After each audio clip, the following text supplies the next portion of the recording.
Bismillahirrahmanirrahim. Nah, kita kembali kepada Aisyah tadi yang kena fitnah ini. Ini tahun 6 Hijriah. Tahun 6 Hijriah berarti 16 tambah 6 berapa? Usia 22 tahun itu puncak kecantikan seorang wanita yang ikut menyertai Nabi dalam perang Banil Mustalaq. Perang Banil Mustalaq.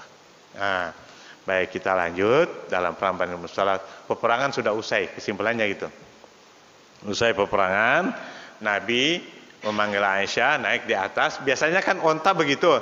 Jadi dia ada boncengannya. Yang bawa onta duduk di depan, ada duduk di belakang, tapi dipisahkan oleh punuk onta. Kan ada kayak daging yang tumbuh begini, onta kan. Ini tempat duduk orang belakang, ini yang di depan. Nah, Aisyah radhiyallahu anha duduk di belakang, Rasulullah di depan. Ketika onta itu sudah berjalan, Aisyah radhiyallahu anha meraba-raba lehernya. Loh, kok kalung saya nggak ada? Dia tidak sempat pamit kepada Nabi, refleks dia turun dari onta itu dan kembali ke tempat dia bermain tadi. Dia nyari, dia ketemu. Karena dia nggak izin kepada Nabi, Nabi nggak nunggu. Maka dia lari kembali ke tempat di mana dia turun tadi. Nabi udah jauh. Akhirnya dia duduk ngambek, mengharap Nabi kembali. Nabi juga nggak nengok-nengok, ini orang di belakang ada apa enggak. Jalan sampai malam. Nah, menjadi kebiasaan Rasulullah SAW, setiap kali usai peperangan, Nabi menyiapkan pasukan sapu bersih. Karena takut ada yang ketinggalan. Dan itu adalah Safwan bin Mu'attal, seorang pemuda yang ganteng. Itu tugas dia.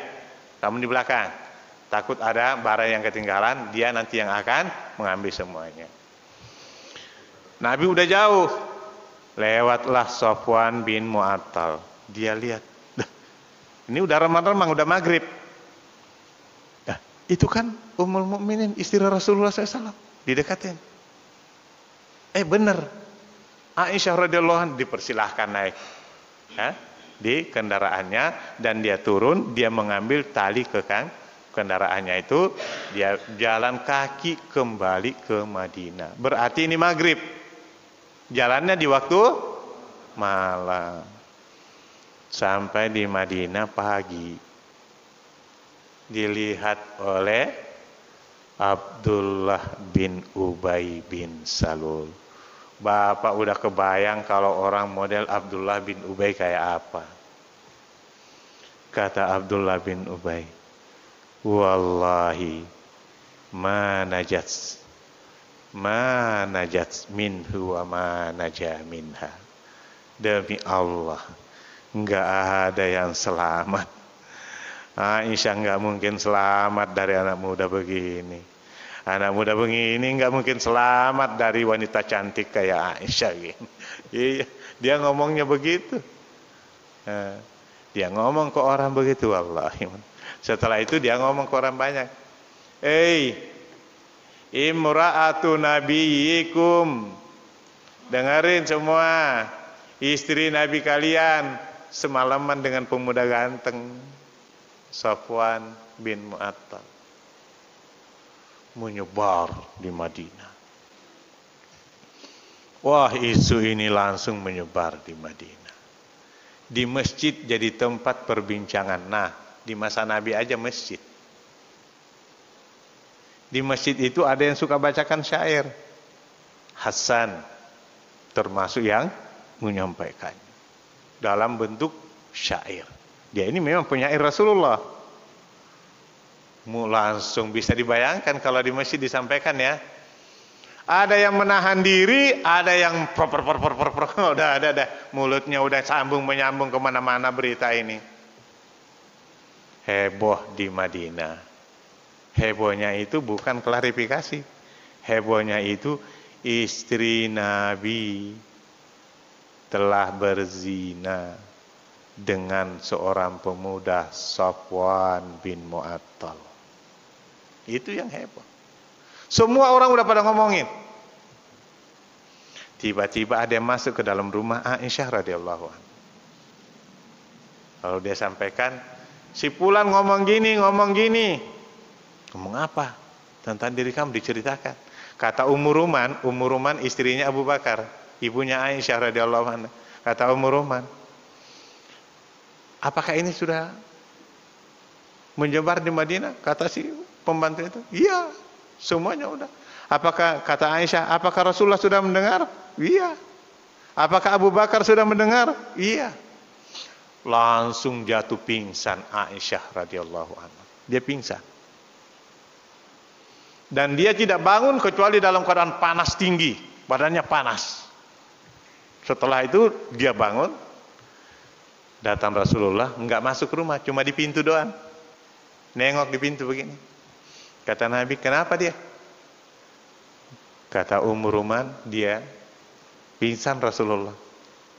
Kata Nabi, mungkin dia sudah mendengar kalau berita di luar begini. Kata pembantu, iya, dia sudah dengar. Setelah itu Nabi pergi, gak ngomong apa-apa. Bangun Aisyah dari duduknya, dari itu, dia bangun, lalu dia ngomong, demi Allah kalau saya ngomong kalian pasti tidak mempercayai saya. Apapun yang saya omongin sekarang kalian tidak ada yang percaya. Udah, dia nggak peduli. Nabi pergi, Aisyah balik. Itu. Sampai turun ayat ini dan ayat 26. Sebenarnya 26 ya. Iya. Innal ladina ja'u bil ifki. Sesungguhnya orang yang datang membawa berita bohong di antara kamu itu adalah golongan kamu juga, dia itu orang Islam. Tapi kamu jangan kira itu buruk bagimu, itu baik. Tapi setiap yang terlibat dalam fitnah ini, dia akan mendapatkan dosa, kata Allah, sebagai balasan atas perbuatannya. Dan yang mempeloporinya, dia akan mendapat azab yang besar di hari kemudian. Ayat inilah yang memastikan Abdullah bin Ubay pasti masuk neraka. Ujung ayat, walladzi tawalla kibarahu, dan yang mempelopori ya penyebaran berita bohong ini, lahu adabun adzim, baginya adab yang besar. Dipastikan oleh Allah bahwa dia akan dapat adab yang besar. Barulah suasana di Madinah kembali tenang. Nama Ummul Mukminin menjadi bersih.